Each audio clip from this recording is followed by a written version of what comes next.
Changed my script. Just kidding. Now, just as a disclaimer, I haven't had a chance to touch base with the school district regarding the second item on your list. I'm actually meeting with Dr. Castro next Thursday, so perhaps next time we chat, I'll have a little bit more information about that requested item. But let me start off with just some of the storm events. It was an all hands on deck sort of situation, as you guys can imagine. If you've seen photos of the Buenaventura golf course, if you've ever been to the little restaurant down there that sits by the first tee box, if you can imagine, there was water at shoulder height. There's a water line pretty much halfway up the door, above the door handle where you enter the building. It's quite remarkable, just standing 5.5 feet of water. It was pretty incredible. But just to give you an idea of some of the major repair that we have been up to, in the initial aftermath, within the first 10 days, we expended roughly $1.6 million. And this is all over the board. Damage to the pier pilings is probably the biggest among them. To date, I've issued emergency repair orders to the tune of over $500,000 just in the pier alone. It may not be over. I expect I may get a change order or two for additional repairs made to the pier. There was about 10 pylons that were completely just destroyed by the high waves and the impact that need to be repaired. So if you have ever been out to the promenade the last couple of weeks, you see the big cranes lifting those into place. You've also seen the backhoes out on the beach kind of clearing debris.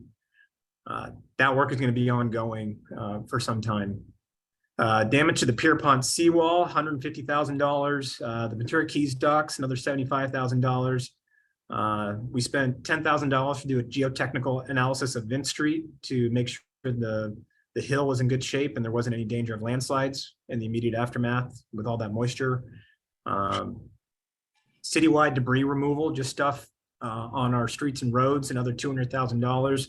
Upstaffing that we had for people working OT, including our police and firefighters, another $70,000.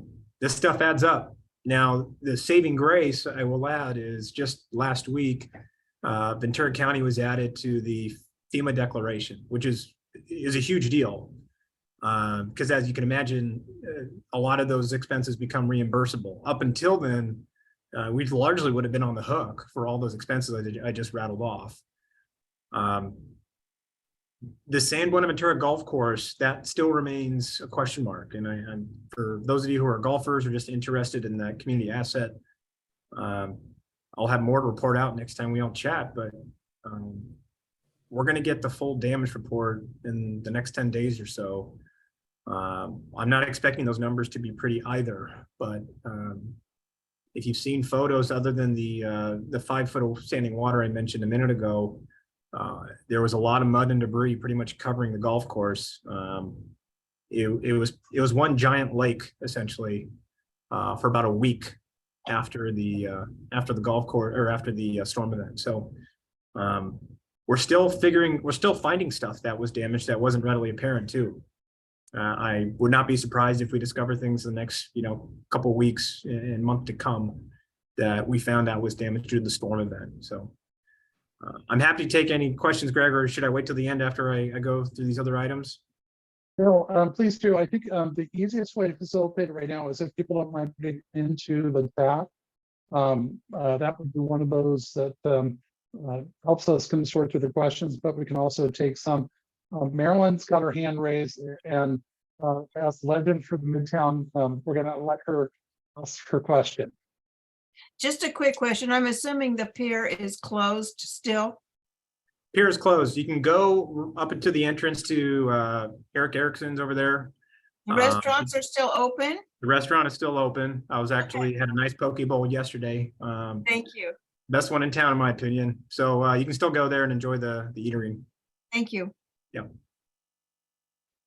So folks, if you don't mind putting some questions in, I think Akbar, if you don't mind, I know we met you as the city, as the assistant city manager. I think through active transportation and some other things, and I think even the water.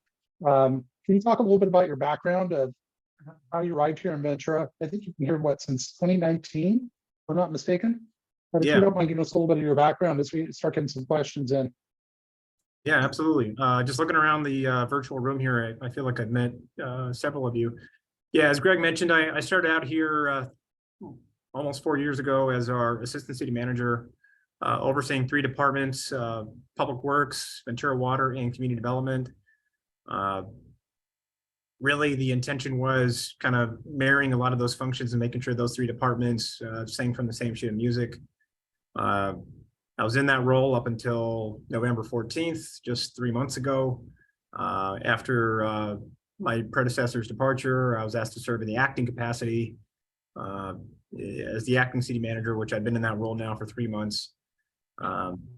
My background prior to Ventura, I actually ran a small services district out on Silver Strand Beach, so less than 10 miles from here. I think little known to most of our county residents is that Strand, Hollywood Beach are both unincorporated areas that love to remain autonomous as part of the unincorporated Ventura County. And so they have a services district that serves water and sewer and trash to those 2 beach communities, as well as the Channel Islands Harbor. So I had a great time running that small district. I was there for a couple of years before joining the City of Ventura, but born and raised in the Conejo Valley, went to Newbury Park High School. So, spent pretty much my entire life here in Ventura County, just now on the other side of the county. So that's my career in a nutshell, Greg. Well, thank you. I'm gonna keep the interesting messages or some questions here. So okay, so if anyone asks, will the community development director's position be posted for recruitment? And whoever has a microphone, can you turn it off, please?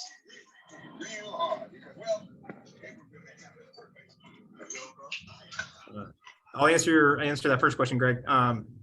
Yeah, the question is, will the community development department, will the community development director position be posted? The answer is yes. What I can't really share yet is because I don't know is when. Netta Zayer is acting in the acting and / interim capacity. I imagine after I get some direction from the council on how to go about filling vacancies, we'll get those recruitments launched. So for everyone's benefit, I'm in the acting capacity now. I've been serving in that capacity for 3 months. For those of you that have seen the council agenda for Monday night, I'll be moving into the interim city manager position pending city council approval, during which time the city council will proceed with a full-scale recruitment. So yeah, I'll be discussing with the mayor, deputy mayor, and the council about how they wish to go about fulfilling or filling some of those key vacancies. I just don't have that answer right now. Right. Hopefully we'll get some more questions here on that one. Not to go back in regards to the storm damage, you said in regards to FEMA, what are the benefits? Is it just open up lines of credit or reimbursement for city expenses? How you're saying it's really critical to have that money eventually. You may not have it now, but you could get it in 6 months or a year down the road. Yeah, that's exactly it. I mean, FEMA will reimburse us for, we may not be made completely whole, but absent that FEMA declaration, we were pretty much going to be on the hook for a big chunk of all of our incurred expenses. But after the FEMA designation or declaration, we're going to be reimbursed for a big chunk of our incurred expenses. With respect to the golf course, I saw Dan's comment or question pop up in the chat. If I had to place bets, my guess is that FEMA will reimburse us to an extent.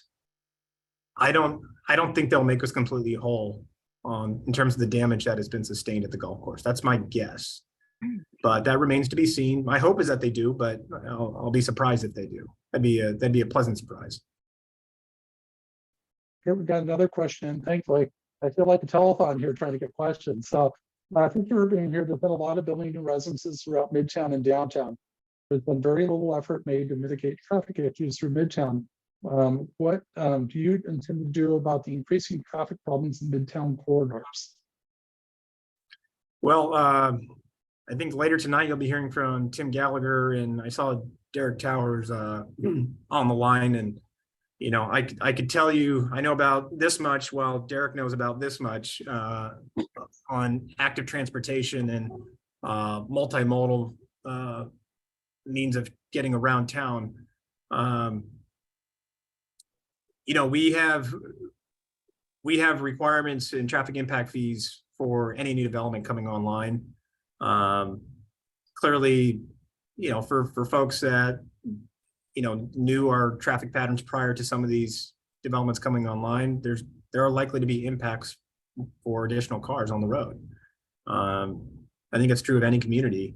I think our job as public servants and also as interested community members is to try and build in the other modes of transportation, try and build walkable communities to the greatest extent that we can, knowing that, yeah, we do live in Southern California and there is a car culture, but the more type of infill type development where you can walk or bike or even use public transit to get to some of the key places you want to go and get people out of their cars when possible, knowing that that isn't always possible, I think is the goal. And of course, Derek he's our guy. He knows more about that more so than anyone.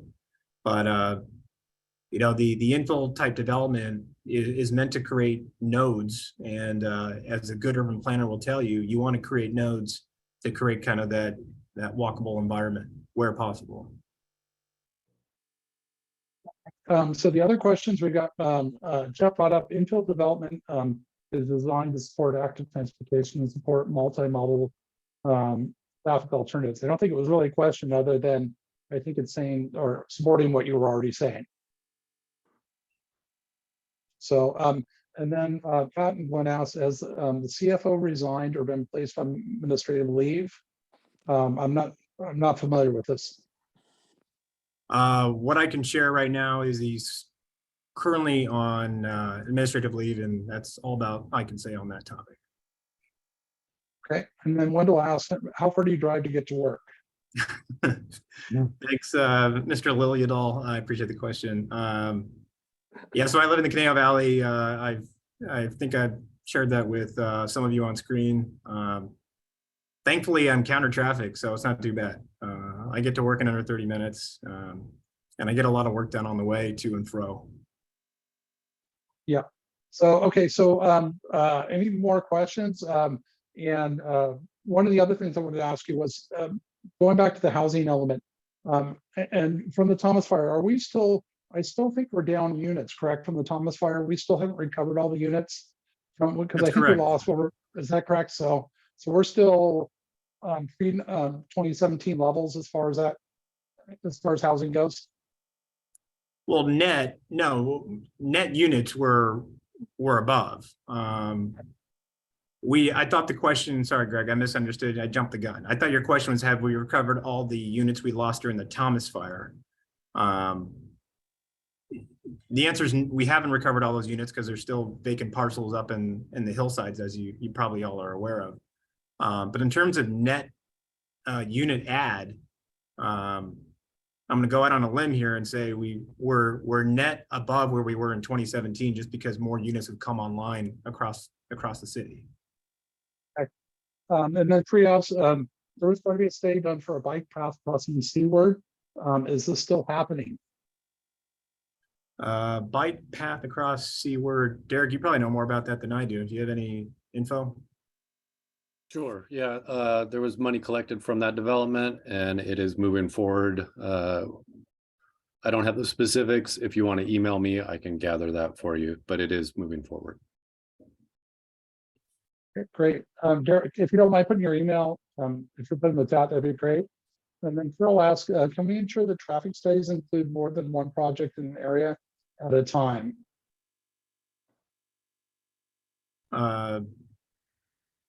Carol, if she's on the line here, can I have her elaborate on the question? I'm just curious just so I understand the question correctly.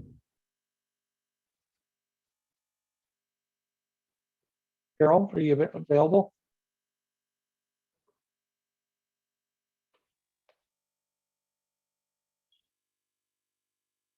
Okay, I'm gonna go out. Okay. There she is. sorry. I just meant when it feels that when we've had a lot of projects being built midtown and downtown, and the traffic studies say, oh, for this 80 units, it's okay. But when you look at the several thousand units that are being built, I'm hoping that the traffic study includes all several thousand as opposed to one at a time, because one at a time may not impact the traffic, but all of the projects together do. Does that make more sense? Yeah, it totally makes sense. So, based on CEQA, and there's people online that are, better CEQA experts than I am, and, Mr. Lambert's probably one of them. The formula for CEQA changed pretty dramatically a few years ago. There used to be something we refer to as LOS, level of service, and trying to figure out, our intersections still performing at a certain level. Then we moved to a new methodology called VMT, vehicle miles traveled.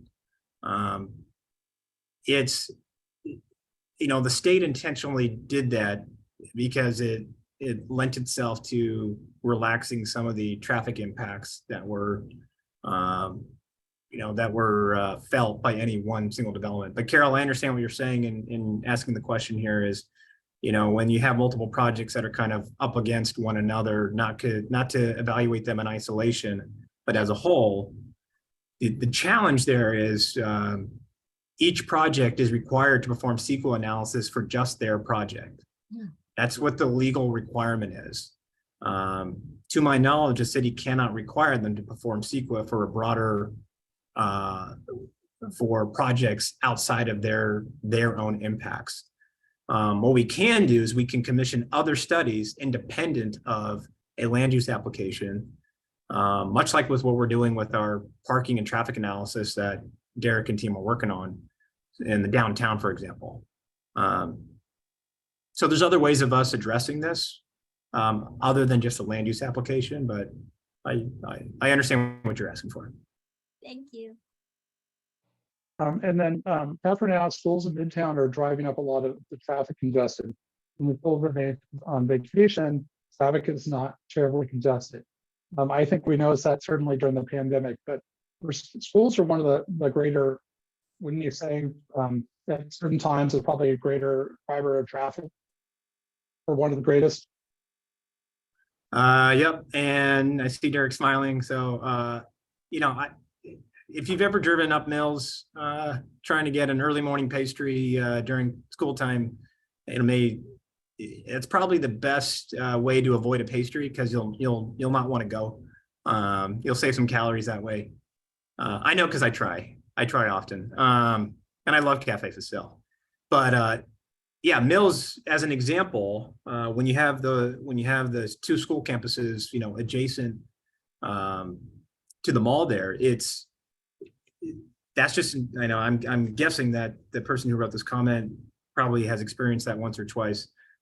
We see these peaks, but that's true pretty much across town. Is we see high traffic volumes at that 8 o'clock hour and that 3 p.m. hour. And Derek, I'll ask you if there's anything you'd like to add. I will just add, this will be covered definitively in the presentation later, but schools have changed over the years from when I was a kid and you went to the school in your neighborhood. Now we have people driving cross town to the school of their choice. I can say, try not to steal any of Tim's thunder here, but part of the active transportation plan is to make improvements that will make it more inviting for more people to walk and bike to school. There's, just to be very blunt, if you had a stadium, which is kind of a miniature school, is a miniature stadium, there's no way to accommodate that kind of amount of traffic with the way that schools have been built. So our only option is to shift modes, which is the active transportation plan's doing, and CARP's goals also support. Okay, and then one thing I want to bring up, Akbar, we talked about it a little bit earlier, and we sent you the question about it was, we were talking about trying to add some green space to Midtown Ventura, and specifically, if people don't know, we're trying to work with a Ventura Unified School District. I may be simplifying this, but they are trying to kind of secure their campuses and reduce access to it. And so we're hoping to see if we can partner with the city to get some of the green parkland open, or I shouldn't say parkland, but the fields open, so that residents can have some access to it, but also provide some security that the school district requires for their campuses now. So just bringing that up. And then I'm getting questions texted to me, and the one question I wanted to ask you is, after the rains, how's our water situation looking? Have you had any feedback as far as lake levels, aquifer, that type of thing? I'll start with the first question, then we'll go into the water one. The open space is the one that I have yet to connect with Dr. Castro on. If you wanted to talk about the surplus property discussion, I have more info on that if you'd like. Absolutely. Okay, and then we can go to the water question. I don't want to forget about that. I appreciate the person who asked. So the surplus property that the school district is interested in unloading is the main headquarters up on Stanley in the 33. It's a 25-acre parcel the city owns, about a 1-acre parcel that fronts Stanley as you enter the property. The school district is looking for a new home. Really, that site is, from what I'm told by the current superintendent and also the former one, it's more space than they need, and it's problematic to maintain. So they're looking to move.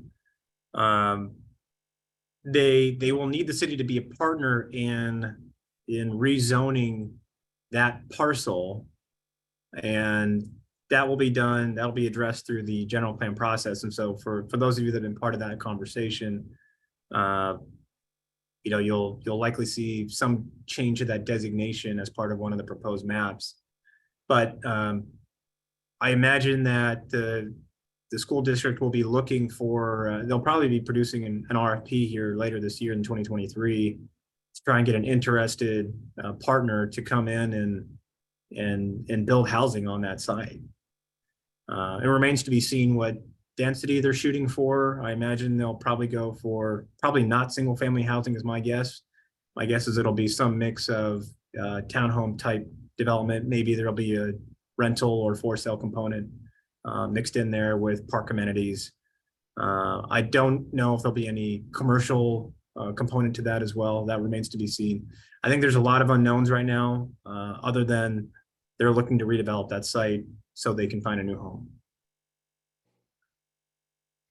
And then I wanted to feel back, but if you can answer the question about water, and there was a couple, or one that I had missed in regards to, they were, Patty and Glenn were asking where we're at with the forensic audit. The forensic audit, I think the FAB committee, city council subcommittee meets later this month. They'll be getting, I think, some introductory results. I have yet to see them. So that'll be the first opportunity for the public to get a sense of what the audit, what the findings were. And then we'll produce that same report to the city council likely in the month of March. So it's around the corner here. Okay, great. And then just going back into Catherine asked, thank you for working with the schools to maintain campuses and open as possible. We have so little green space in Midtown. As a school neighbor, I think it listing the neighborhood to watch over the school's campuses. I'm sorry, I'm getting some stuff popping in there. And having a phone number to call when they see problems would be a win-win. Is that more of a comment, Greg? I believe so. Yes. Yep. Okay. Yep. Just definitely letting you know on that one. And then the other question I wanted to ask, or said, I think Glenda said, thank you for kind of replies. So if you know anything about the water right now, if you can give us an update, are things looking trending positive for us after the mega storms? Yeah, so for the first time, we were diverting water off the river in a while. We haven't been able to use the raw river source in some time, just because we haven't met the flow requirements to allow us to do so until recently. So that's great news. That's our lowest cost source of water, and also a good water source at that. But Lake Casitas is probably the big storyline from the storms that we got. We didn't capture as much as we could. I'm still learning more about that story. I think it had something to do with the diversion system getting clogged and fouled pretty early on. So we could have actually, from what I'm told, been able to capture more, but that it was kind of stopped in its tracks once the diversion got plugged up.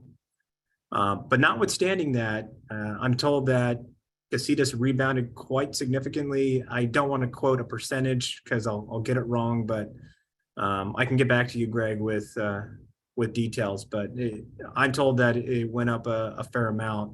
I'll get back to you with the exact percentage. I'm kind of just keeping an eye. I think it went up about 23 feet. And so the lake right now is at about anywhere, I think it's either 43% or 47%.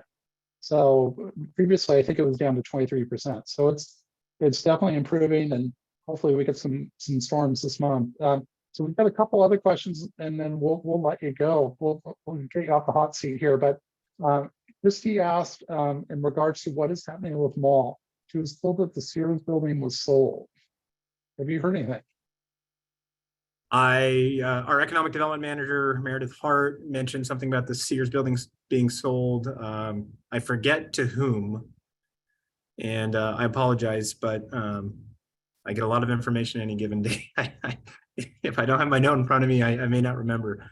I want to say it might have been for a recreational type use, but I don't want to get anyone's hopes up. I'll need to research that and get back to you. And then just going through the comments again, Arlene said that she totally agrees about that opening campuses would be great for everyone's physical and mental health. Great to hear you're talking about it with the superintendent.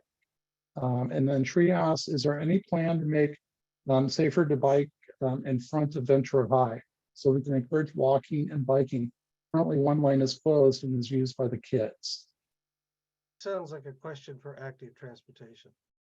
Yeah, Derek's much more educated on this than I am. Yeah, Okay. I could just say that, as soon as the construction is complete, then we do have a reduction there of the center turn lane through there. It's already partially striped, but it's not being fully realized with the construction still making use of public right of way.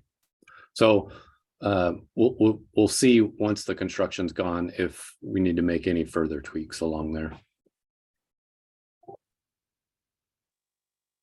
Thank you, Eric, on that one. And then Christy, another one asked, will Bill Fulton be doing the study's new ED strategy? What is the process for community involvement? Sorry, I don't know what the acronym ED is. Yeah, economic development. Okay, got it. Yeah. So those of you probably recognize the name Bill Fulton, former mayor and council member, long-term resident of Ventura.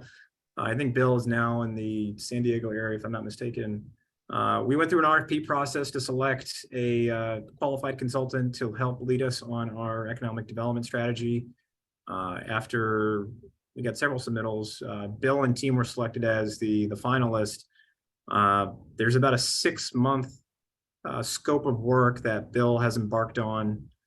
We just did the kickoff, I think just in January, and so that scope will run through July. The idea there is it's going to lay out kind of our blueprint for the next 5 years of what economic development initiatives to embark upon. And I think Christy's question was related to community involvement. If I recall correctly, the scope for the ED strategy included 1 or 2 community sessions. But in addition to that, there's going to be regular updates to the Economic Development Subcommittee of the City Council, which meets once a month. So I would encourage you either to get involved through the community sessions, which we will advertise through all of our social media channels. And if you can't do, or if you want to get even more involved, you can also show up to the ED subcommittee that we hold once a month here at City Hall. And then we're gonna wrap up here because I think the mayor will be available now. Maruha actually gave us an update. She said, correct, the diversion filters around filled up with silts and other content from the fire. One of the things that, and again, I know that you're not an archaeologist, whatever, but I understand a lot of the wood debris that we had actually came from Carpinteria up in that area in Montecito and came down this way. Is that, have you heard anything of that, or is that just came from our rivers? I have not. That's the first I've heard of stuff traveling from the north. I did hear fascinating stories regarding the San Buenaventura Golf Course about one of the main reasons we had such high levels of flooding out there was there was essentially a makeshift dam that was essentially formed by a bunch of trees and loose debris that settled kind of near where Victoria crosses over the river on the backside of the golf course. And that actually kind of plugged up the river and created a stop to where the water just built up, on top of it. So nature has a funny way of playing tricks on us. We spend lots of money building man-made dams when nature seems to do it for us overnight. So I found that story quite fascinating. Great. And then just a lot of thank yous in there. And then Arlene gave an update. Bill's actually in Houston. And so lots of thank yous for coming on tonight and speaking to us as a group.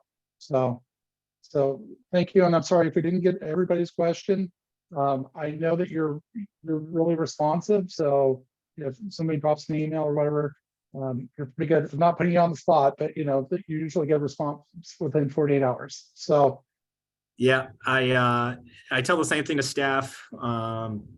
If you email me, I generally email back, and if I don't, shame on me. But I feel like I'm pretty well on top of it. Sometimes I fall behind, but please don't email me all at once. But I'm happy to get them and respond to them. So thank you for having me. I'll be jumping in the car here because I'm anxious to go home. It's been a long day, but I'll be listening in as I drive home. great. Thank you again. Appreciate it. I'm glad we were able to at least get you on the road a little earlier. So Thanks, Greg. thanks. Appreciate it. So Bye. hopefully we're going to be joined. Joe, are you? I think I'm seeing you pop back up. Yes. If you're available, okay. Yes. Thank you. Okay, so let me just do a quick intro on this one. Let me get my notes here. We're joined now by Ventura Mayor Joe Schroeder, who after redistricting early 2022 now represents a large swath of Midtown Ventura. Our board asked the mayor to share a little bit about his background and speak generally about the city's recent goal setting session. The council will review and adopt the goals at this Monday's city council meeting. So thank you for making some time, and please take it away. Yeah, so a little bit about me. I retired 2 years ago. About 2 years ago, I was the CEO of Ventura County Credit Union. I came to Ventura in 2009, which was a tough time to run a financial institution, if we all remember those times. So, and then I retired and had no political ambitions at all. And a couple of people talked to me and said, it's time for you to give back. You've got financial experience. COVID had just hit and the city was down $11 to $12 million in revenue. So I listened to my inner mother and father, and I said, it's time for me to give back. So I ran and won and showed up at the meeting, and within 40 seconds found out I was the deputy mayor. And now that was 2 years ago. Now I'm the mayor as of December last. I don't know what else you want to know. I grew up in Downey, California, went to Cal Poly Pomona, product of a lot of Irish nuns from first grade to 12th grade. And let me see, I have 3 children, and my partner's name is Suzanne, and she's the retired vice president of HR for Boeing. So let me see, and I think that's about it.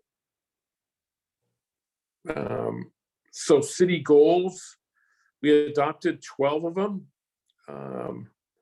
So one was to develop a broadband plan, and right now the way we're heading is there's an organization that it's going to come in and they do micro trenching.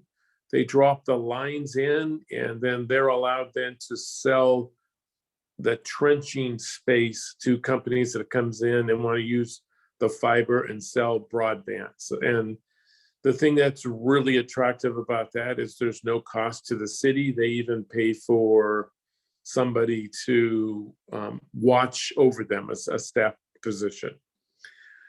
The number one thing from market research that the citizens of Ventura told us was the homelessness was the biggest issue. So we want to develop a homelessness plan. Green technology came up, so they want us to, one of our goals is develop incentives to encourage green technology. Fire service is a kind of a recurring issue.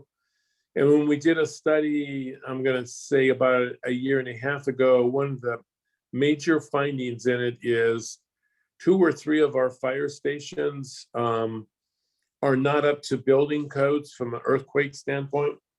And I think that's serious, because the one time you need the fire department outside of the time when you have a fire is when there's an earthquake. And I would hate it that our rescue people can't get out of their fire station. So we're going to have to come up with a plan about what we do with that. I'd love to tell you that our fire stations are in the absolute perfect position, spread out ideally through the city, but they're not. So anyways, we've got to take a look at that, and we will in our fire plan. So we also want to work on a disaster response plan. So we have disaster plans, but now we want to improve our communications. We want to also update a STVR, which is short-term vacation rental ordinance. It's very old, the ordinance is. So we want to update that. There's a significant increase in the number of STVRs, particularly down towards the beach area. One that I really pushed hard on, and that was customer service. So we're going to set up customer service measurements throughout the city and take a look at it as if we were a retail company. We're going to take a look at our charter. We're a charter city versus the other methodology. And for us to make any kind of significant changes, we have to go through a charter analysis, and then we have to have a vote on things that we might want to change in the charter. Lastly, there was an increase. We want to have an increase in cultural events. And then we want to take a look at, we're doing a compensation study now, and we should have that done within the next 45 days. From what I've been told is our city pay level is not average, it's below average. And so we need to develop a plan to retain our best talent and build some employee stability. So those were the 12 city goals, and I'll take any questions on the goals if anybody has them. Yeah, please fill the chat, and we'll start running through them. Just to let you know, Jeff Lambert said they are creating a digital equity coalition for Ventura County. Hey Jeff, can you give us a little update on that?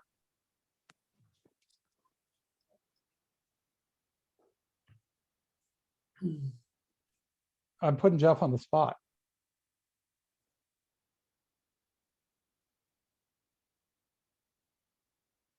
Okay, well, let's if he can come back on that one. I'm here. Sorry about that. Oh, I'm sorry. Go ahead, Jeff. Yeah, can you explain it? Yeah, so the Ventura County Community Foundation is partnering with the VCOE, Ventura County Office of Education, and EDC to create an opportunity for a digital equity coalition. We have a meeting on the 23rd. I'll put it in the chat.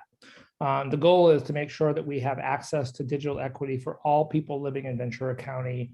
And we're partnering with cities, the county, the Office of Education, and Economic Development Collaborative to make sure that we can build that opportunity for folks in Ventura County. And I'll put the details in the chat. Great, thank you, appreciate it.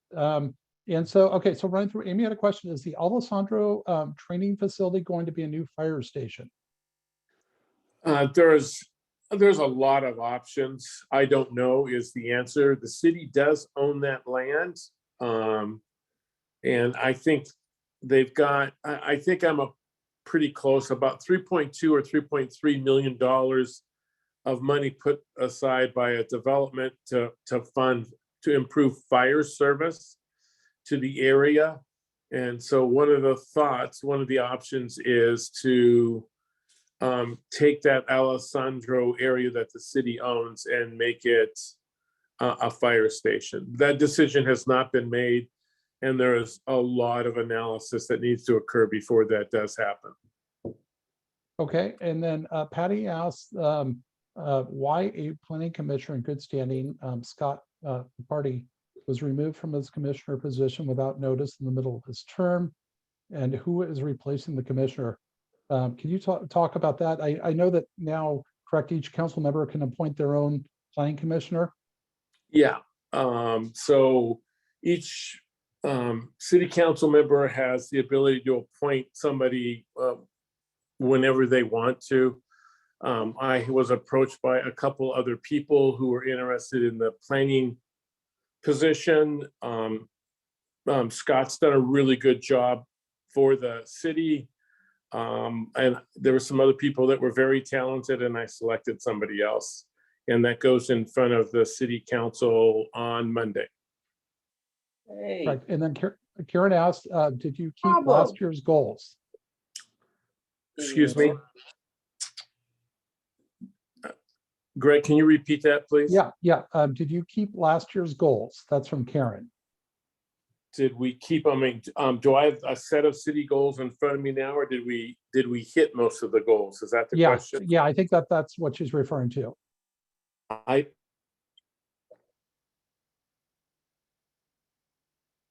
Majority of them we did hit. Sometimes some of the goals are more than 1 year long. So there's some goals that are tied to like Ventura Water Pure, which is something that's going to take 5 years to 6 years to complete.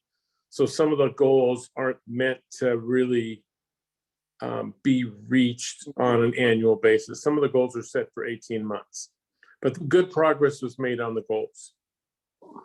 Yeah, and if I remember correctly, there's some reach goals in there too, isn't there? I mean, it's Yes. not, it's not a yearly, but hey, we're going to develop something for 5 years down the road. Christy asked, after all the rain impacts on road conditions plus deferred maintenance, is city accelerating the pavement plan a council priority? Liz, please mute your microphone. Liz, turn off your mic, please.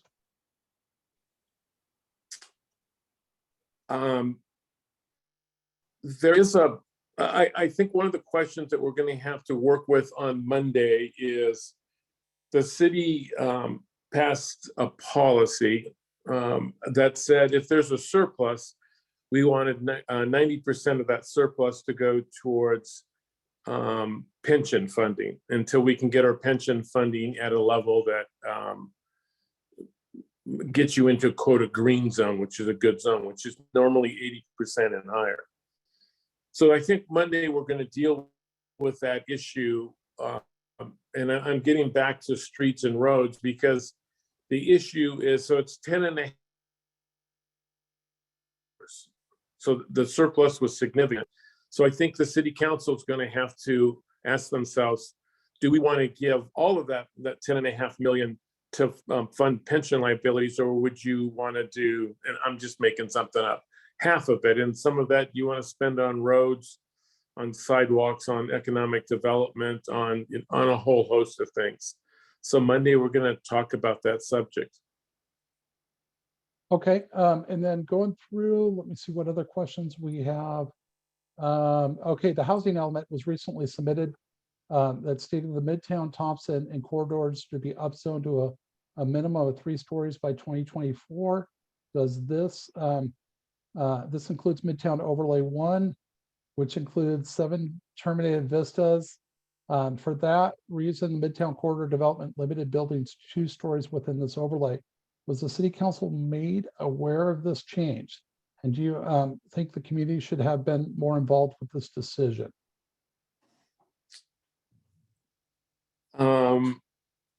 I want to be really honest. I don't recall how involved city council was with all of that.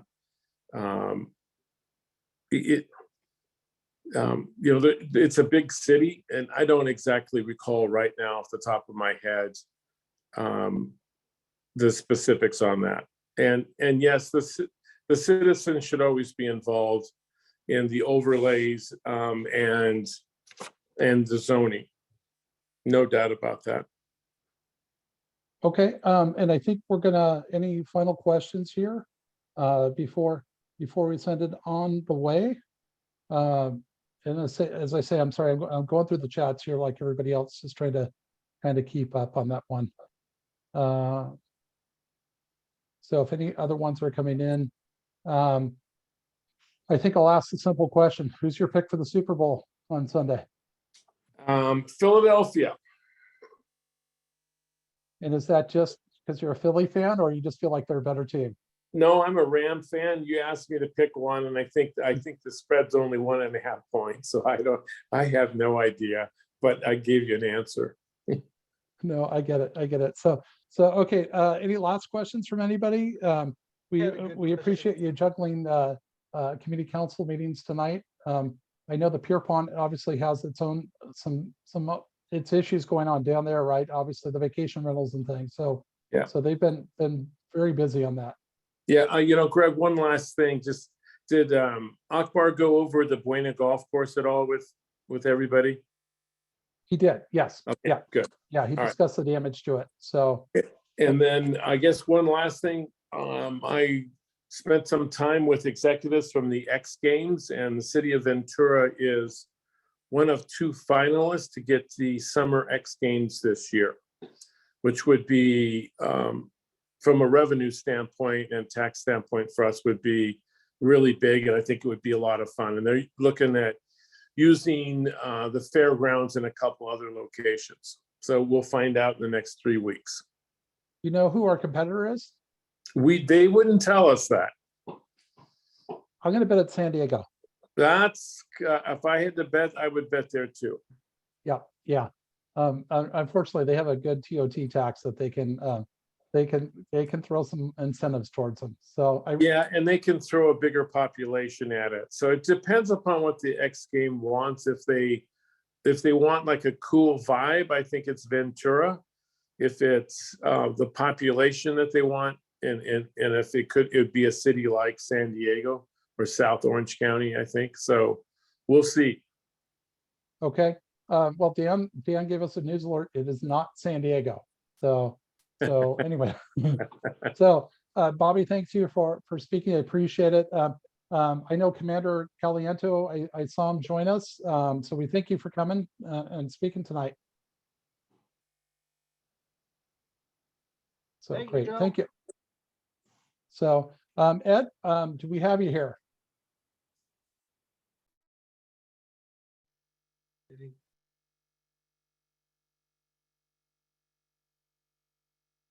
Maybe not on this one. So okay, well let's. Sorry, folks. We're kind of fluid tonight. So there he is. Hey Ed, are you available to speak?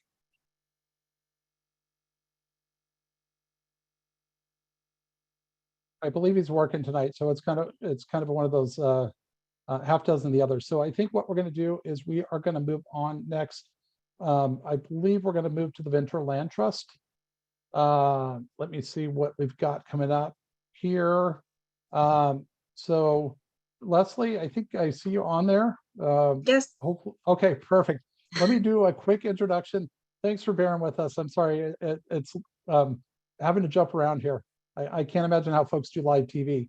So speaking of storm damage, the Ventura Land Trust, which is now manages much of the hillside space that we see from above Midtown Ventura, sustained significant damage to trails, especially in Harmon Canyon. So Leslie Velez, the Ventura Land Trust outreach coordinator, is joining us to give us an update. So thank you for coming on tonight and speaking. Thank you. Thank you for having me. I want to mention that I'm also joined by Ventura Land Trust Executive Director Melissa Baffa.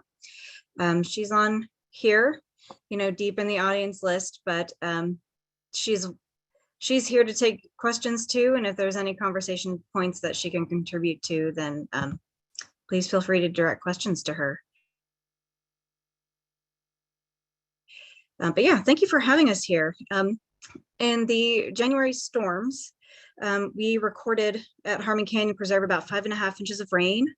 And then we have a couple of nature preserves along the Ventura River. We call them Big Rock Preserve and Willoughby Preserve, that were also inundated with floodwaters from the river. This is water coming down from higher up in the hills where they had over 15 inches of rain recorded.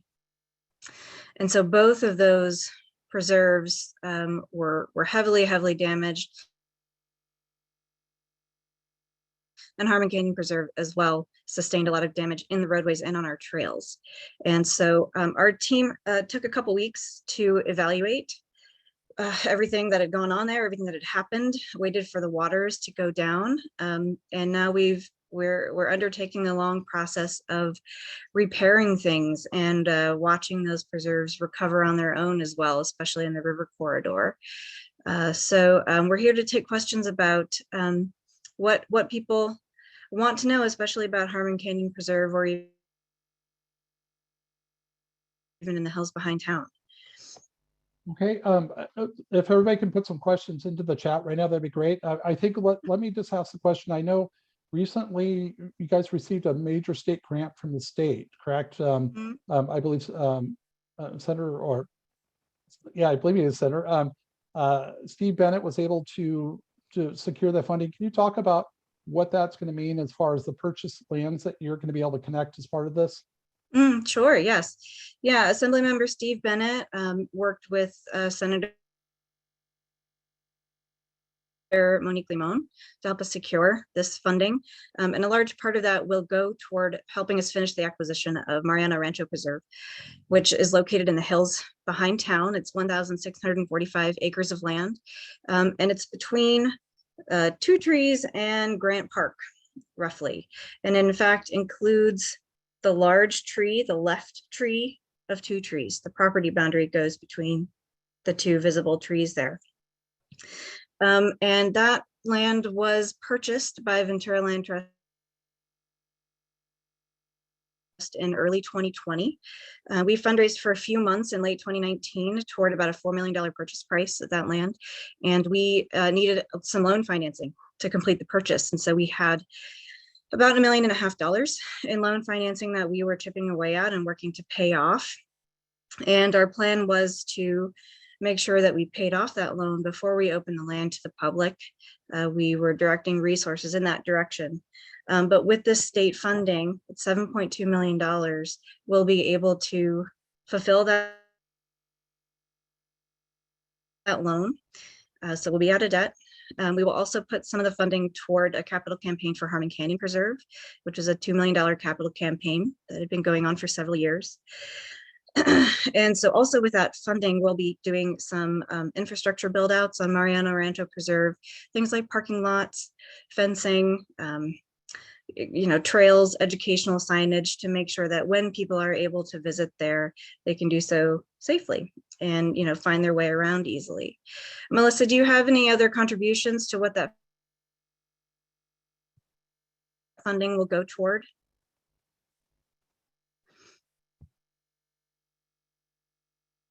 I see a comment that I'm freezing up some. It's been happening a little bit tonight. So at least I guess then the question in between is when do you think at least part of Harmon Canyon will be available or opened up? That's the money question, isn't it? We believe that the lower canyon will be open probably in the next several weeks to a month.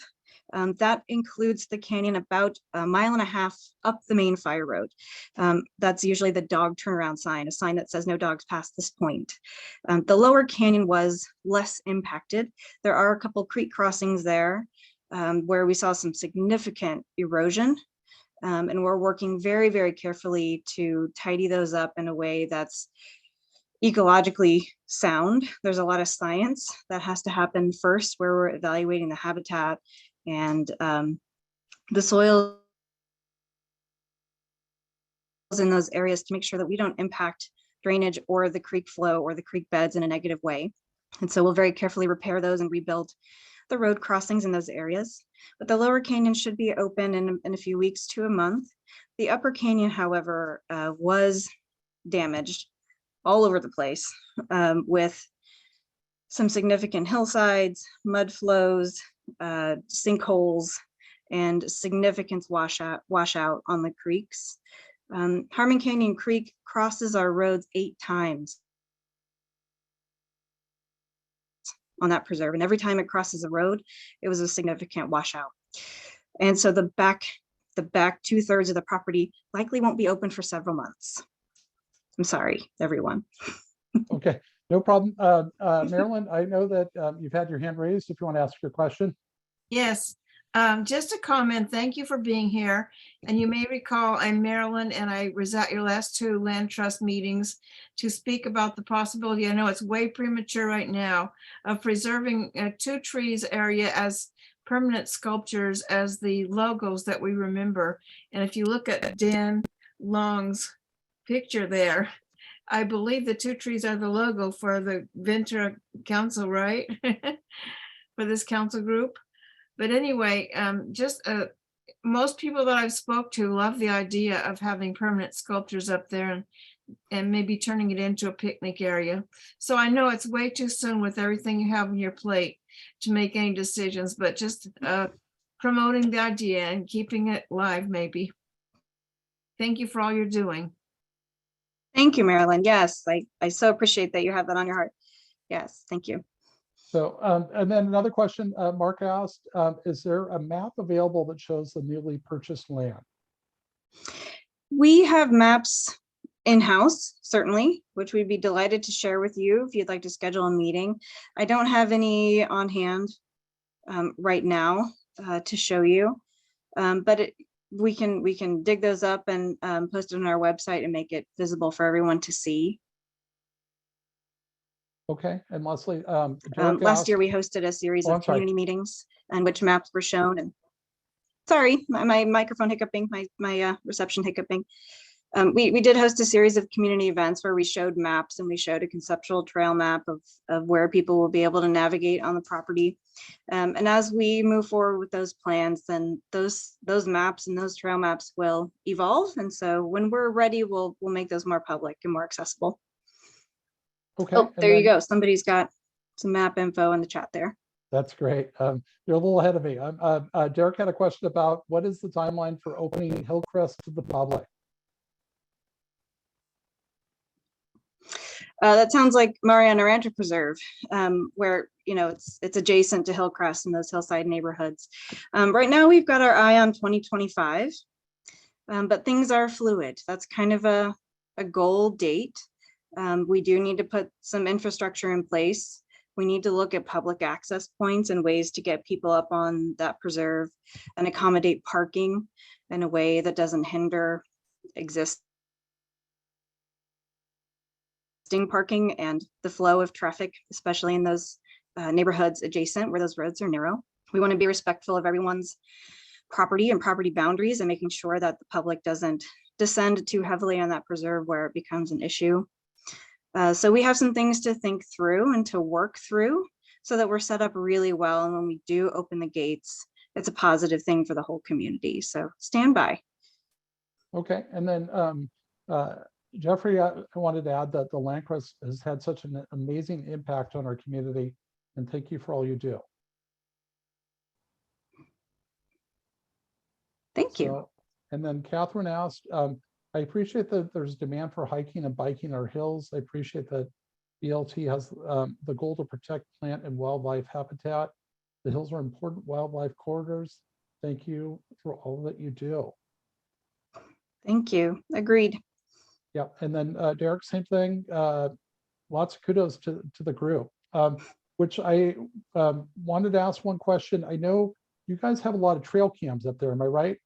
For wildlife and other things. I seem like you. We have trail cameras at Harmon Canyon Preserve right now, yeah. Okay, can you talk a little bit about that and how people can go view it? Are they live, or do you put up the video when you catch certain animals, and what animals are you seeing up there? Yeah, we work with a certified wildlife tracker whose name is Mike Watling. Mike has been studying wildlife tracking and working in that field for many, many years. He's heavily involved with Friends of the Island Fox on the Channel Islands as well. And he is managing those trail cameras, capturing those wildlife. So he's identified a few areas on the preserve where we get a lot of wildlife traffic. And he comes out and maintains the batteries on those things and uploads footage for us to see. he will actually find his footage first on his personal social media. And his handle, if you want to look on Instagram, is Fox Tracker. I'm going to check while I'm standing here. And we often will repost that. And he always gives a lot of great information and a lot of context to what he's saying on camera. So he posted one recently about some coyotes and their gait and the way that they move through the preserve, which is really interesting.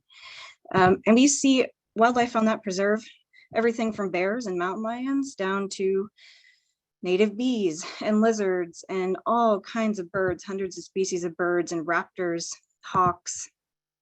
I'm looking for his Instagram while we're talking, so I don't tell you what it is not. It's Fox Tracker 805. Mike Watling. So you can find it first there, and then we usually post on Wildlife Wednesday on our social media feeds. But those trail cams, I mean, they give us a lot of insight into what's there, how they're moving, how they're behaving, and how we can kind of coexist and manage the public access to those lands alongside the wildlife without impacting them too heavily. But I think it's also, they're wonderful stories. And with the example of the coyotes, we see them in their packs, you know, with their family members essentially, and we start to understand and appreciate them better. And they become less of an adversary rather in our neighborhoods. You know, we really see them for individuals and for who they are. And so we do learn to live alongside them. Thank you, Jeffrey, for putting his handle in there. I'm sorry. Any other final questions before we send you off?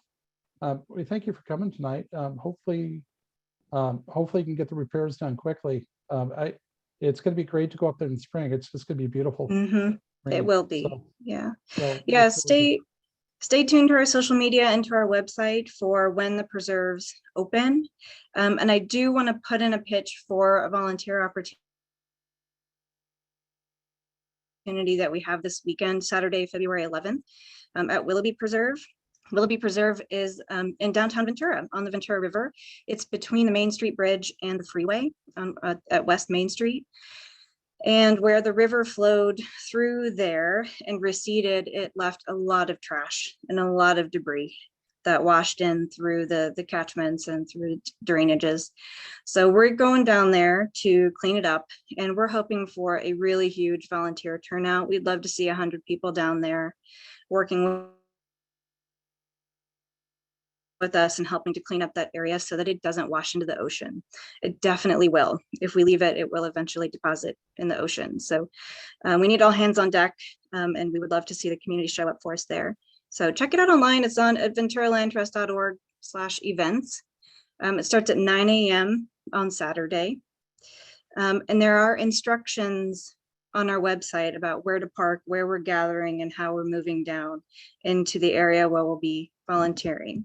Yes, I can put a link in the chat. thank you. Thank you for doing that. So it's this Saturday, correct? And you said at 9 a.m.? Yeah. Yes, And indeed. then, yep. And Arlene asked, how old should the kids be? To volunteer. For this particular opportunity, I think older kids would be better suited because it's pretty rough and scrappy and bouldery down there. I think young children might find their way of getting hurt tripping on something. So, you know, I think probably an 8 or 10-year-old would be okay, but younger than that would be a little bit unsavory. There we go. And that, yep. And then Christy asked, can they come at 10 o'clock? There we go.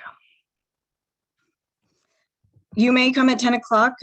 It's totally understandable if you need to come a little bit later. What I would do is, you know, look for a staff station in some visible area, or look for a volunteer who can direct you to a staff member.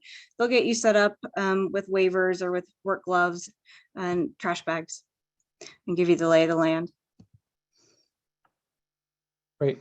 Leslie, thanks so much for speaking to us. My pleasure. And then you posted the link. Thank you. So everybody can go in and go ahead, and hopefully we'll get some folks coming out there tonight. So thank you again. And I think we're going to go right now back. Thank Hopefully you. Ed Caliento, thanks again. Ed Caliento, are you now able to speak? Will C, can you hear me now? Yes, yes, we do have you. So thank you. All right. Just to let everybody know, this is Commander Caliento with the Ventura Police Department. He gives us our public safety address each month, usually with a little dose of tough love. But other than that, it's great to see you again. It's great to see you guys too. I apologize for being late. Very interesting from Leslie. Thank you. That's great news. Hopefully Harmon Canyon will open soon. I know we all love going out there. Also really cool information Yes. about that volunteer stuff. The last month has been a bit busy in Midtown. We've had 10 thefts, 8 thefts from vehicles, 3 aggravated assaults, 2 residential burglaries, 1 motor theft vehicle. That was a U-Haul trailer. So I haven't looked into that. That may be what we call an embezzled vehicle, which means they haven't returned it in time. That does happen to U-Haul quite a bit.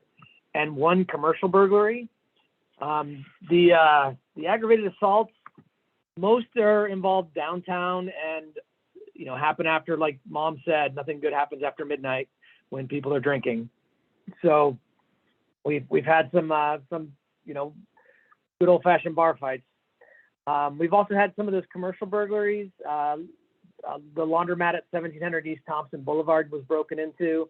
Like I said before, the U-Haul van, most likely again embezzled, not necessarily stolen, but still we have found in the past where people will use those U-Haul vans to commit other crimes.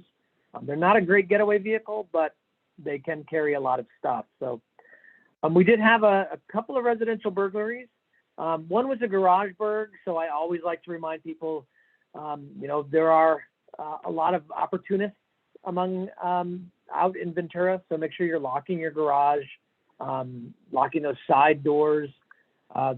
Stolen in this was actually a wallet and a laptop. There's also some jewelry stolen from a residence. That one is probably a little more suspicious. I'm not 100% going to say that was an actual residential burglary. There might have been some estranged family involved. We've gotten hit with a couple of catalytic converter thefts again. Only 2 this time, but if anybody's ever had their catalytic converter stolen, it's very expensive. Again, my advice is if you can park in your garage. I understand Southern California, we usually use the garage as another room or a workout room, but if you can park in an area that's going to be difficult for someone to get to, is obviously ideal. We had 4 wheels and tires stolen off of a BMW on Thompson, and that's always you know, one of those crimes of opportunity. And then electric bikes and bicycles.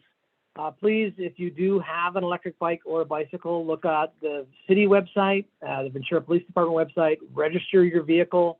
We come across hundreds of bicycles every day, and a lot of those, or not every day, but every month at least. And we can get them back to the owner if we know the registration. So if you can get that registered, that really helps us out if it does get stolen. Pretty much everything else was smaller. We've got, you know, some petty thefts, some things stolen out of unlocked vehicles like rain jackets and miscellaneous documents. However, there was a stolen firearm out of vehicle. So if you are a firearm owner, please don't leave it in your car. Obviously, that is an infraction to leave an unlocked firearm. You have to lock it, not in the glove box. It needs to be locked in a separate container. My advice again is always leave nothing that can be stolen in a car, especially firearms. A lot of times they can be used in later crimes. We've had a couple of pursuits this week in which we've recovered firearms. So it's been a busy couple of days. So that's what's going on in Midtown. Do I have any questions? Okay, wait, I have one question that came from earlier, and I believe it was in regards to okay, it's popped up now. Is there a speed limit for e-bikes and electric scooters on the promenade? I know it's out of our area. The speedy riders are back with the warm weather. Yeah, so basically they should be riding about 15 miles an hour, and I'm almost positive that there are a lot of very fast electric bicyclists that are going faster than that. It's tough for us to enforce, we do have bike patrols. And if they do see somebody riding, aggressively or being silly, they will try to stop them and deal with them. But yeah, there is e-bike and electric scooters. They should be going about 15 miles per hour at the maximum. Okay, so it's allowed, they're allowed on, it's a shared, because I almost consider them like a moped, to be honest. And I kind of get ticked off when I'm on the bike trail and they just blow by me and I'm sweating and barely holding it together.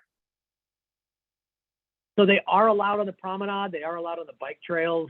There are some areas like Harmon Canyon doesn't allow certain bikes. If the electric bikes are kind of tricky because they don't fall under moped, but they are a bicycle, they do need, just like all bicycles, to follow the rules of the road. So they should be yielding to pedestrians. And that's what we wish would happen all the time. We know that doesn't always happen.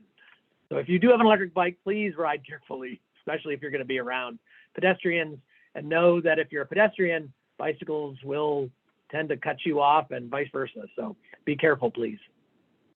Okay, so anybody have any questions to drop into the chat? Or I think it was pretty thorough, so let's we'll give it a moment here.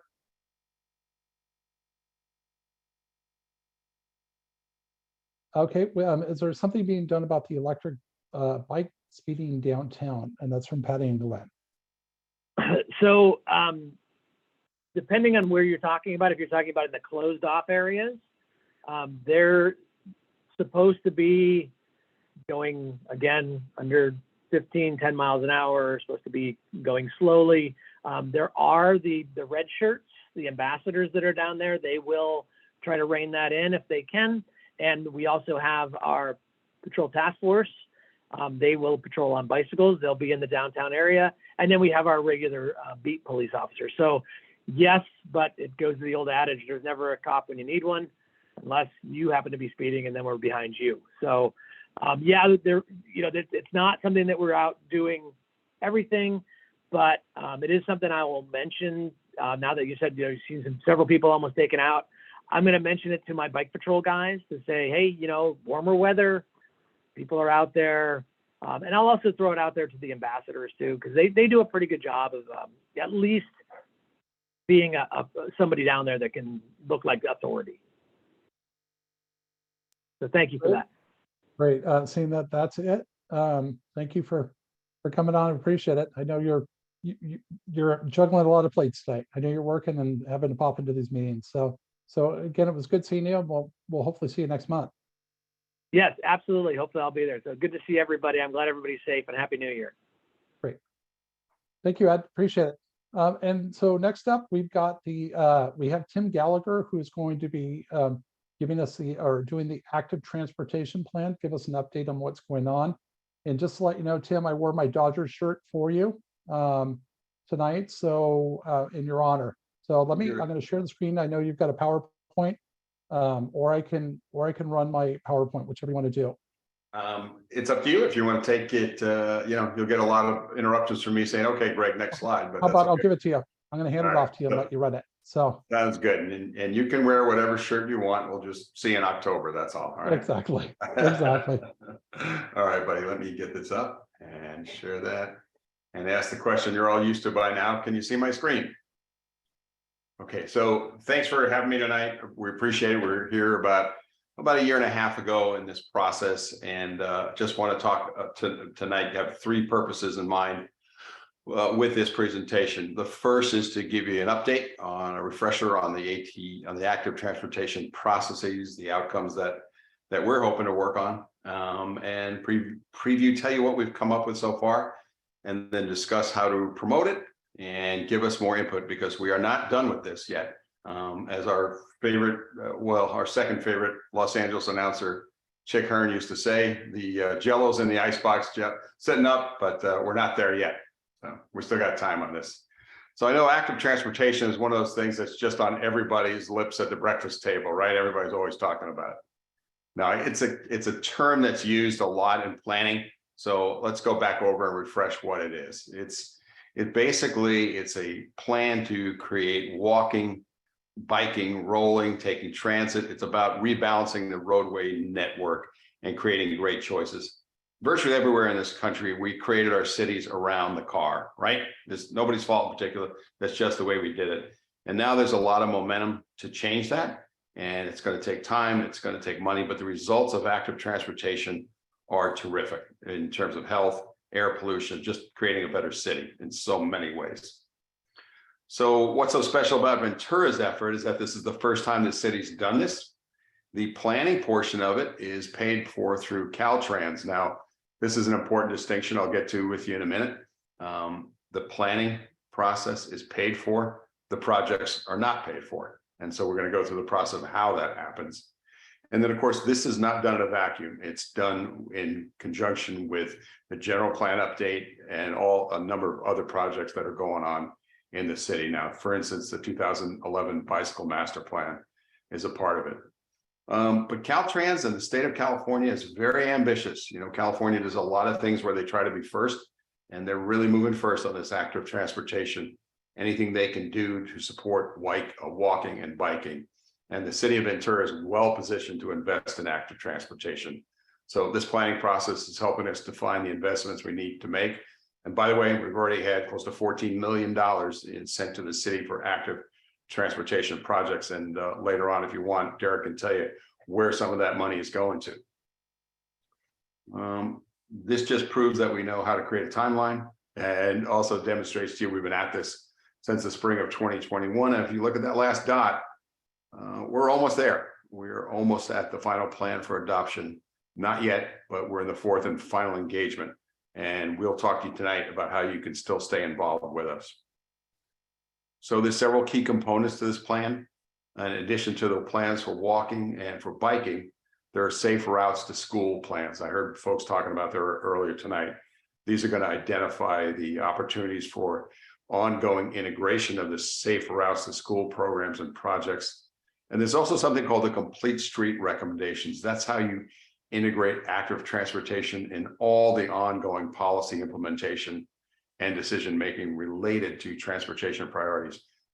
You don't, as I mentioned, you don't do this in a vacuum. You do this all as part of a comprehensive plan. This is just to show you a few of the things that we've done to get out there and get people involved with the city. There's been a website, there's been a newsletter, the listserv, social media. We've had a focus group, wonderful people. We've had 5 meetings today with them and another one planned. We have been meeting with the general plan update folks. We've done a citywide survey and had over 1,300 participants in it. The chariot ride in downtown Ventura, focus groups, pop-ups, workshops, and then of course, the one day, you'll see those slides down at the bottom. I'm sorry, got a little bit ahead of myself there. That down there on the lower right, that was a day we were doing a real demonstration project. And you know, it never rains in Ventura. Well, it rained that weekend of our demonstration project, so didn't quite go everything we were hoping for, but we've been really working hard at getting out and get people involved in this program. So let's review what we've done so far, tell you what has been accomplished and what we still need to work on. Roughly this time last year, we collected public feedback on the draft project goals. We got confirmation on those goals and their objectives, and then received input from the GPAC group that was working on the general plan. The goals are general statements of desired outcomes in the community. The simple question, what does Ventura hope to achieve with an active transportation plan? And the objectives being, what will Ventura need to do in order to make those goals? Let me share next few slides some draft maps of the recommended networks. Now, I'm going to go through these fast, so you're not going to be able to study them that closely, but they are on the website that I put up with the first slide. It'll be again on the last slide. Greg will have these, and they'll also be able, you guys will be able to look at them at any time. They're kind of cool internet sites we have created where you can actually play around with some of the roads and the sites where you think we need to work. But the pedestrian networks, which I'm showing you now, they define districts to be prioritized for pedestrian treatments throughout. So these are things like curb extensions, street furnishings for people walking. I'll show you a picture of these in just a minute. And these are places where we expect to see high to moderate pedestrian activity today or in the future.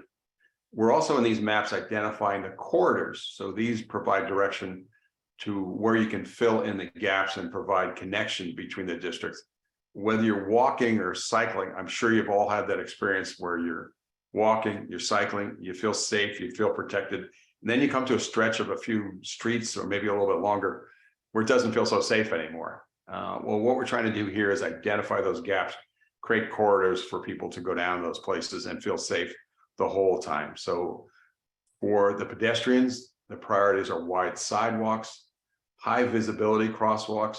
Pedestrian lighting is a big issue for us in this plan, and leading pedestrian intervals and this countdowns at those signalized intersections so people know how much time they have to get across the street. This is the college area pedestrian network. And again, you can look at these, but you'll be able to see on our maps where we have created, where we've got existing walkways, pedestrian walkways, cycling, excuse me, this one's just pedestrians. And later on, I'll show you the bike one, and then where we'd like to put them. These are examples I told you I'd show you about pedestrian treatments. Some of these should look familiar. There are some around the city. There are others in other cities where I'm sure you visited. Simple things like high visibility crosswalks, pedestrian islands. If you've ever tried to cross a long street, it's quite a relief to find an island there in the middle. And these curb extensions and bulb outs that create much safer places for pedestrians to walk. So here's the complete bike network. And again, I recognize this is not easy to see on this screen, but it will be accessible to you. The plan is going to include a recommended bike network. The bike network is going to be composed of a mix of bikeway types. Once again, I'll show you some photographs of that in just a minute, what those look like. But these are everything from bike lanes to off-street paths and everything in between. Now, the bike network is illustrating both the existing facilities, those are solid lines, and the proposed facilities that are dotted lines. And I don't know, well, you can see that, but there are a lot more dotted lines than solid lines. So there's a lot of work to be done. And that, I got to be honest, this differs from the pedestrian network because facilities for bicycles require a much higher level of investment. And that's because the nature of the bicycling trips are typically longer than walking trips, but they're just a little more expensive to put into place. This is the as this is done, the complete network is going to be an important part for the future and a high level of investment, whether people on the bikes have a tremendous amount of experience, whether they're really good at this, whether they've got confidence, whether their kids just learning to ride. And that's why the network includes all ages and abilities, meaning a network of facilities that are comfortable for the beginner and the more experienced riders alike. And these streets and their proposed treatments intend to provide a low stress experience and network connections within a quarter to half a mile. Again, this is your neighbor. This is what we've drawn up in the college area. And you'll be able to, again, this will be on the website. You'll be able to take a look at this. Now, the all ages and abilities network is ambitious, and they're going to start with a real core network first, and then the critical low stress routes to ensure citywide connectivity. And those streets should be fairly familiar to you. But we've heard a lot of ideas proposed over the course of this project, and they're going to be weighted more heavily if they are along this network. As promised, here are some examples of bicycle treatments, 4 different classes of bicycle treatments. The ATP's recommendation treatments are based upon what's there on the street right now, the characteristics, the land use context, and the destinations people use these paths for. So, for example, class 3 would not be an appropriate facility type for Telegraph Road, but it might be along Darling Road or maybe along Chrisman and San Nicolas Street in Midtown.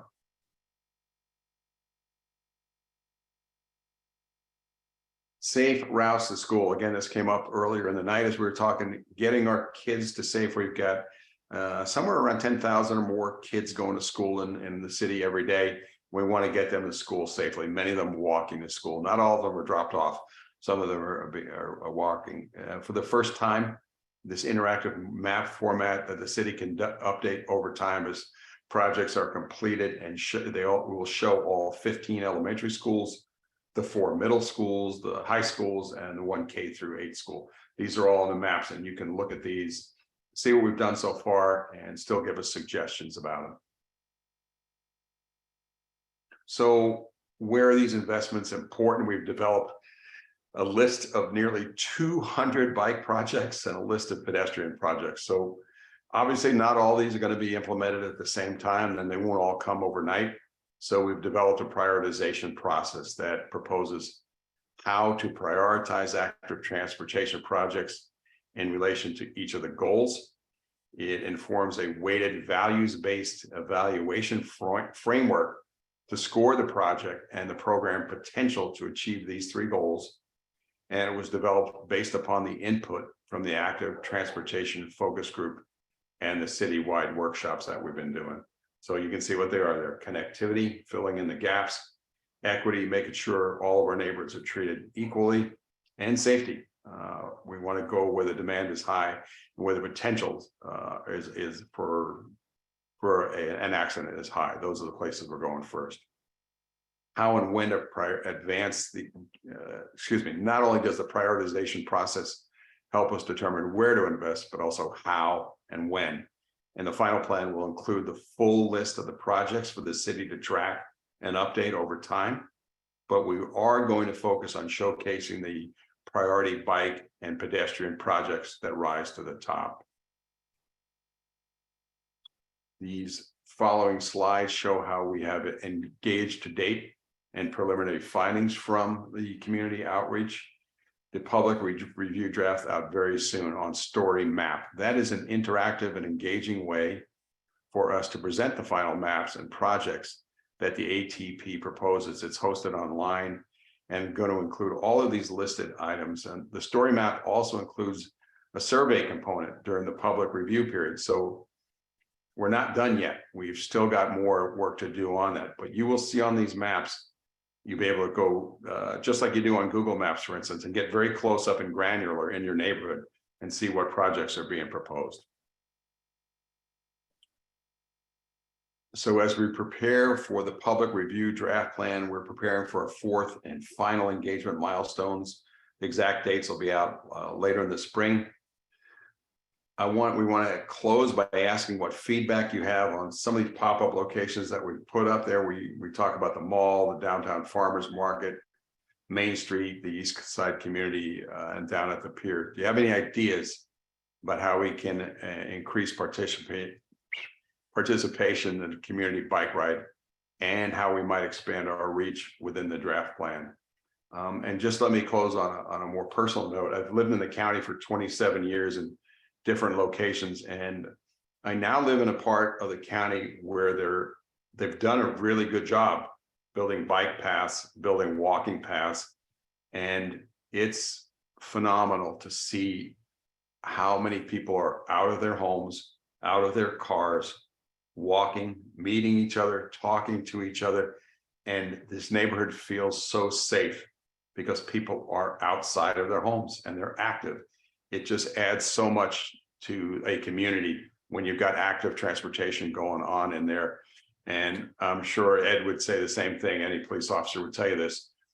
Criminals don't like to come in neighborhoods where people are outside and will see them. So this not only helps us in so many ways, our health, our environment, but it also cuts down on crime when there's active transportation in the community. So I urge you, stay involved with us. There's the website. You can send us write to us at that address, and I am going to give Derek, who's been patient with there, he's with the city, and see if Derek would like to add anything to this, and then Greg would be happy to get any questions.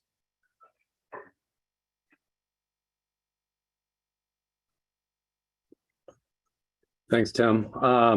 I mean, that was awesome. I don't know that I have anything to add other than we're very excited for this plan. As many of you probably know, I have been working on our previous bicycle master plan for about the last 10 years. It was very ambitious and had probably the same quantity of projects. And one of my big lessons learned with that was we needed to prioritize these projects. So the greatest thing from my perspective is that, one, the community's input has been huge in this, and that two, we have this prioritized ranking of both projects and programs to make the city more walkable and bikeable. And so I request that everybody continues to stay engaged as we bring this to the finish line. I think the story map is going to be a great way for us to do that at the end here, but then as we move forward and projects get complete, it'll be more of a living document that we can see the effects of what we're doing. So thanks again, Tim, and thank you all for your input, and more than happy to take any questions from y'all.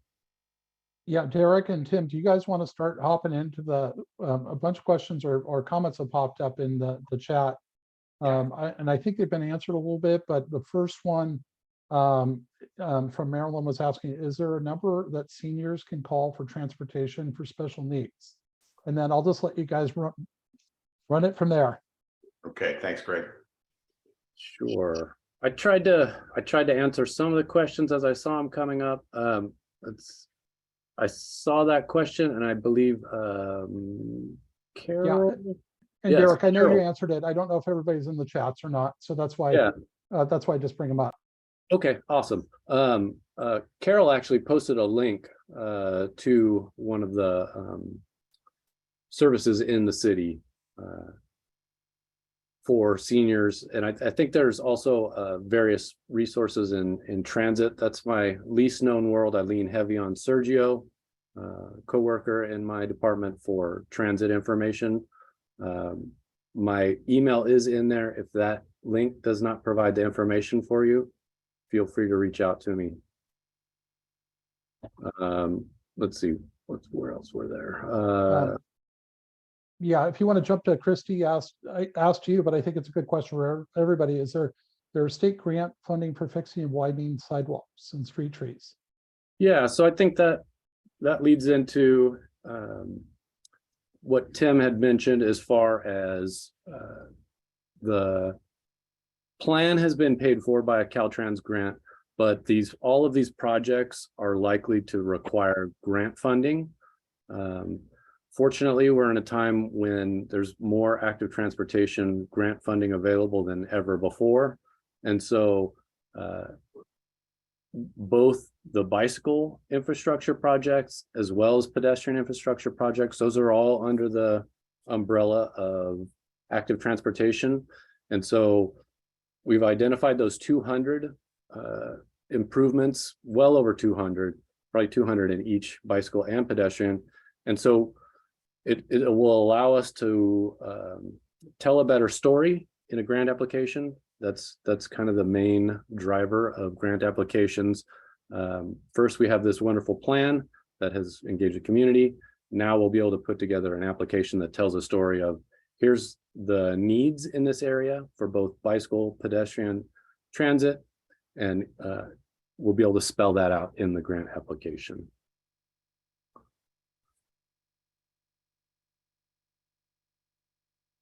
Okay, and then running through, I'm sorry, I'll kind of sort them through for you. Robert asked, are there any plans to slap advertising on street furniture? I hope not. I haven't heard of anything. I know that there have been some very short discussions around the advertising on the bus that are already there. But, you know, from my perspective, the only advertising we would be doing is for, you know, moving safer. For those that don't know, our SCAG group has a Move Safer campaign, Go Human. And so that's one thing we've considered is partnering with them to point out the safety elements that people can do better at, that we can all do better at. So that would be the only kind of advertising. Okay, and then Catherine brought up class 3 routes provide little or nothing for cyclist safety. would it be best to not choose those as mapped routes because they are meaningless? Class 1, 2, and 4, improve safety for bicyclists. I think I know what Kate's saying. We definitely have some class 3s through the city. We hope to enhance our class 3s. So Kate's very familiar with San Nicolas. Part of what we want to do is bring back something like we did for the early time of COVID when we created shared streets. So we want to make a more permanent, similar kind of scenario for those kind of class 3 routes through the neighborhood. So like Tim mentioned, Darling would be one. San Nicolas is another one that comes to mind. Preble. I'm drawing a blank after that. So that would be what we'd be looking for as far as pointing them out as class 3s. Okay, and then coming through, Christy, I'm thinking that your last question was answered, but if not, please let me know. Shri asked, is Mills Road a major corridor? And she's saying it's not particularly good for walking or biking because sidewalks have a lot of equipment barriers. And there's crossing Mills is quite challenging. Are there any plans to address Mills Road? Yeah, so I agree completely with you, Shri. Mills is just brutal. My wife and I have reduced our amount of cycling and have been doing a lot more walking. We did an 11-mile walk through the whole city a couple weekends ago from Midtown out to the East End, which was quite enlightening. As far as Mills, we're in the same vein of thought as you. We know there's a lot of discussion around the mall, and that's really going to be the opportunity to put in a class 1 path through there when there is some development. There's no space. The city would have to purchase property in order to accommodate bicycle facilities. So that's likely the route we will go. So it is in the plan, so that when that does come up, then that will be an opportunity. Okay, and then Karen asked, what are the most dangerous areas in the city for pedestrians and bicyclists? So I answered that in there. It's still the west side. It's still downtown and the west side. One of the things that I've considered a success in my career is that when we did the ATP for the west side, we saw, unfortunately, the same number of accidents occurring year to year. However, the amount or the severity of the accidents were greatly reduced. So we had a severe reduction. We had a reduction in severe accidents out there. But it's still, it's our busiest area. So, and then you're going to have the spotlight areas around our major intersections. I think we had streetlights became a big issue down on the west side too, Derek, and there was a lot of spottiness there. Exactly. And then Jeff asked the question, does Walk Street like San Nicolas play a role in this plan? Yeah, so piggybacking on the idea of the shared streets, we are looking to do some street improvements. As I'm sure you almost all know, that the city unfunded our neighborhood traffic calming program back in 2008. That hasn't been refunded.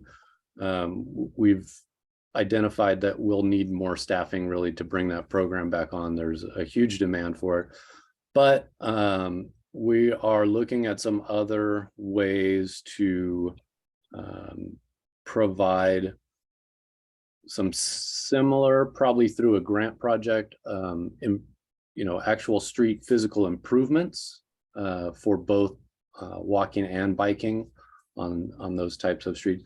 We're also looking at a program still to be hashed out that's similar to the COVID shared streets on a more permanent basis. So like I said, we're doing projects and programs. I can tell you one of the other programs that's ranking pretty high currently is our bicycle education.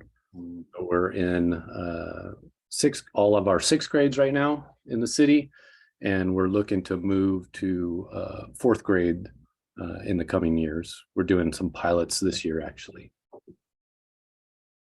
Okay, great. And then there, Robert, I'm sorry, I skipped your question earlier, but he was asking, I think it's like Cyclo, I'm sorry, I gotta butcher it in Columbia. I think it's like Civic LA where you can, in some US cities where they open it up and let you ride for a day. Any plans for that, or can you speak to that? And I'm Yep. sorry for the butchering of pronouncing it. Ciclavia. Yeah. Cyclovia. Thank you. Yeah. So that was one of the other programs that came up in our that rose to the top. So we're looking to that was one of the things that the community said they want more bicycling events, and there's a huge track record of people enjoying those worldwide, really. So we hope to be bringing those to the city in the near future. Okay, and then a couple last other questions that have popped up, and there's a bunch of comments in there. We're running late on time, but just everybody knows, I'm sure you guys are reviewing them too, but you're asking about the bike path along the 126 freeway dead ends. Will this be connected to Camino Real Park eventually, or continue so that people can get to the beach?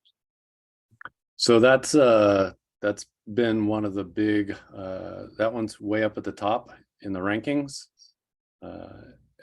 We have some property in what used to be called the Broom property. I don't know what it's going by now, which is at the end of that. It provides an alternative to Mills, is one of the huge pieces.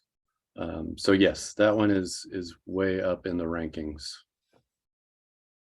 Okay, and then the other one is that came up towards the end here is, I'm sorry, Wendell asked about the restriping of Main Street.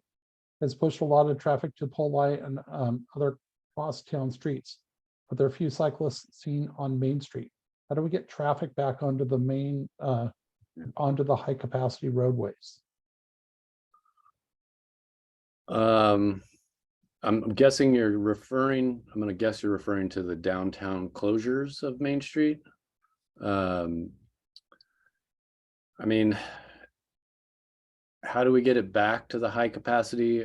We're constantly trying to push the traffic back to Thompson essentially, or the freeway. I would disagree with you for sure about the number of cyclists seen. I continue to see an increase of regular and electric cyclists out there. But that's the other big push here is like CARP, our Climate Action and Resilience Plan, General Plan, Active Transportation Plan. We need to make some mode shifts. And so part of this plan is to make facilities more inviting to those who are interested, but they're concerned. So that's what Tim was talking about as far as our all ages and abilities. So if you're not an avid cyclist, but you would like the idea of taking a trip downtown on your bike, then we need to enhance our facilities so that it's more appealing for you to make that mode shift. Okay, and there again, there's just a bunch of not necessarily questions, but comments in there. I think everybody's seen them. So thank you for putting them in there. We're obviously we're getting late into the night, so I didn't want to read them all. But Derek and Tim, thank you so much for coming to speak tonight. And we'll, as let everybody know, this will be posted online. And Tim, I would just throw out another pop-up location. There's a maker's market that pops up at Pete's Breakfast House once a month. And as you know, it's the beloved Pete's Breakfast House, draws a lot of people on Saturdays and Sundays. So I'm not sure what the dates are. If anybody happens to know what it is, please put it in the chat. But that's just another possible suggestion. Great place, great suggestion, Greg. Yes. Great, thank you again. Hey guys, thanks.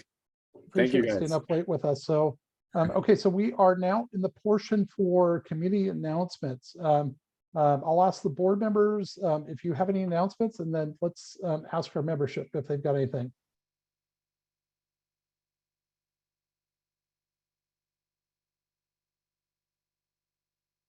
Okay, it sounded quiet on that one. Does any of our members, you have anything to, any community announcements or anything coming up?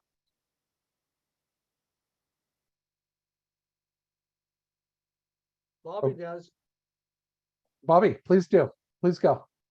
Okay, great. So I don't know if everybody has seen it yet, but on the 26th of February, the Anti-Defamation League is having a walk against hate.